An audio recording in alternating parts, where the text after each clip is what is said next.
We've all seen the recent fight emerge between the both platforms' content creators that has led to a spiral of videos where roasters are jumping on the bandwagon to answer TikTokers, and similarly on the other end TikTokers are answering to YouTubers.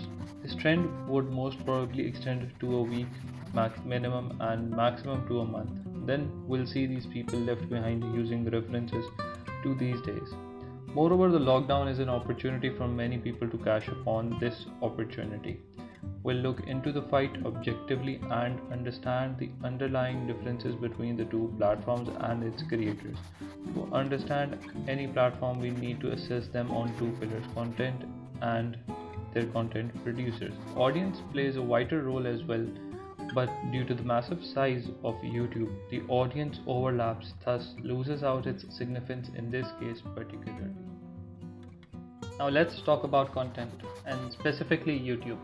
YouTube itself is a universe in itself where you can find anything you can think of. There are 1.8 billion users of YouTube every month, and we've seen YouTube take over the role of cable to some extent as well. It's a daily staple for every individual who has internet access these days. YouTube has expanded exponentially, and categorizing its content is merely impossible. It has eaten up a great share of television and has created many new concepts and genres that were never thought of earlier. YouTube is a free of video length restriction as well, thus it leaves more room for more diverse content as well.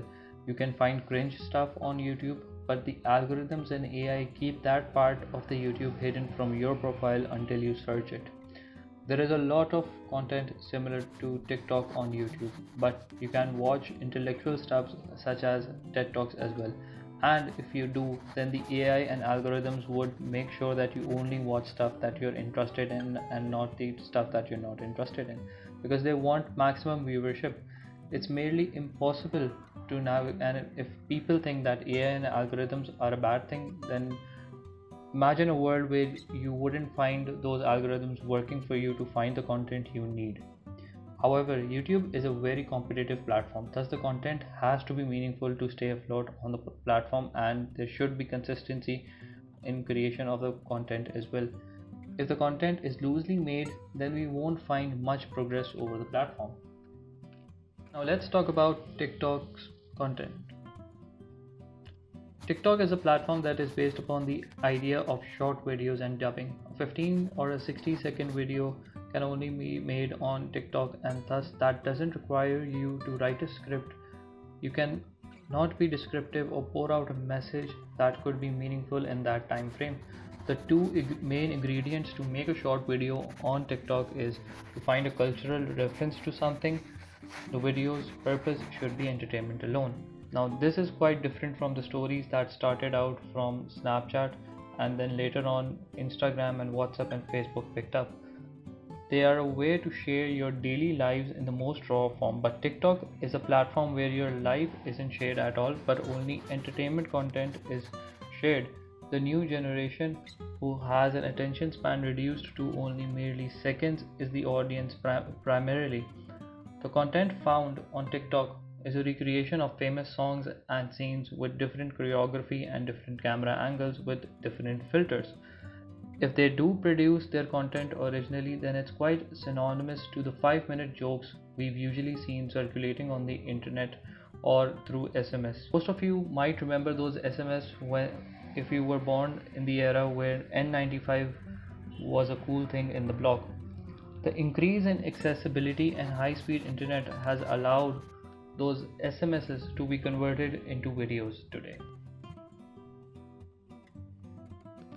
YouTube channels are now a proper profession where an array of content producers could be found. Many of the faces we see on YouTube today once started out from social media where they made amateur videos but with original content. As for the moment now, YouTube could be considered as a big ocean where if you have to fish for food, then you have to have a big boat and move further into the sea and sustain yourself for months there. The ship is the investment of time and expertise.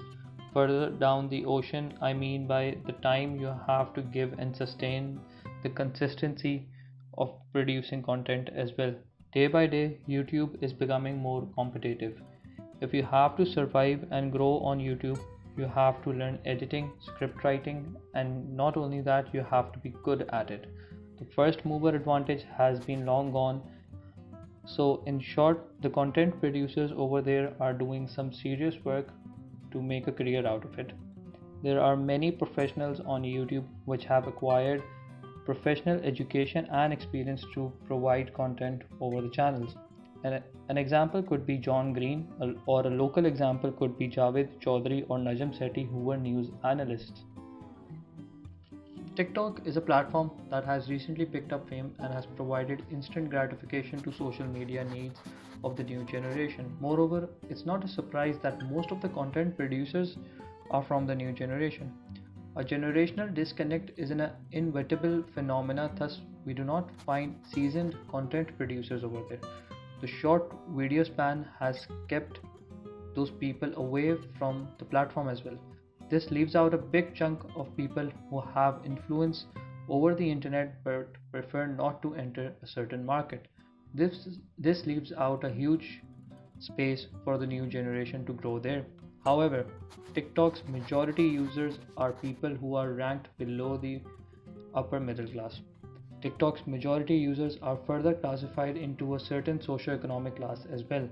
To produce content over TikTok, you need your phone alone and nothing else. This creates more accessibility, which leads to more content but at a shorter span of time, which in turn leads to more visibility.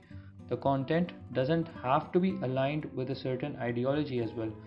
Mostly, we find lip sync being done with different approaches. The more you deviate from the norm, the more you trend upon the platform. The recent rise of a Maulvi named Usman Asim doing lip sync on songs is famous for the very reason that he is displaying a deviant behavior. It's the same as if you find a pope being a DJ. The thought is amusing but not meaningful. TikTok is not a professional platform, but rather is a social entertainment platform. To be famous on TikTok is fairly easy as compared to YouTube. The market has been saturated for YouTube, but still there is a lot of potential in TikTok where you only need guts to hold yourself separate from the crowd. YouTube versus TikTok. The main debate has been over the fact that TikTok's content is cringe. Now let's understand what people understand as cringe. Cringe is anything from that you feel disgusted of the content through being it meaningless or straight out cheap. Now you all may see a dichotomy on the basis of platform in the fight, but in reality the fight is between certain ideologies that we're missing out on.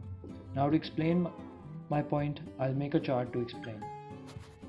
To substantiate my argument, I would use Muru's YouTube channel and Usman Asim's TikTok channel as an example to put forward and make my point. If you haven't seen their work, then please go below the video and see their work, then you will be able to understand my point. The chart shows a distinction between different strata of our society that we are missing out and have been in friction since ages. The YouTubers we are talking about cater to a certain class of our society that are deemed as decent, but even to attain the label of decent in this society is a privilege itself. We are a product of a certain setting which is influenced by multiple factors. To break it down in layman terms, TikTok is an entertainment for the poor. It's being made by the poor and for the poor. Reason being, you just need to have a bare idea to execute and a phone. For a YouTuber, you need a certain set of skills and economic support to start a channel. The things we find cringing is due to our entitlement to certain set of privileges that we perceive as common sense. For TikTokers, the viewers are deprived of the entitlement. They find TikTok material to be more relatable, thus they are able to connect with it. To understand Muru's content, you need to have a certain level of education and economic standing as well. To understand Usman Asim's content, you have to be part of this society, and that's all. TikTok itself is an accessible platform for creators and is more inclusive as compared to YouTube's elitist content.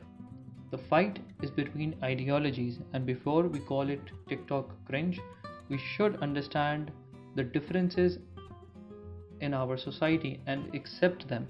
It's their form of entertainment. Our privileges is on the basis of their disadvantage. Thus, we should respect their form of entertainment and their ideology.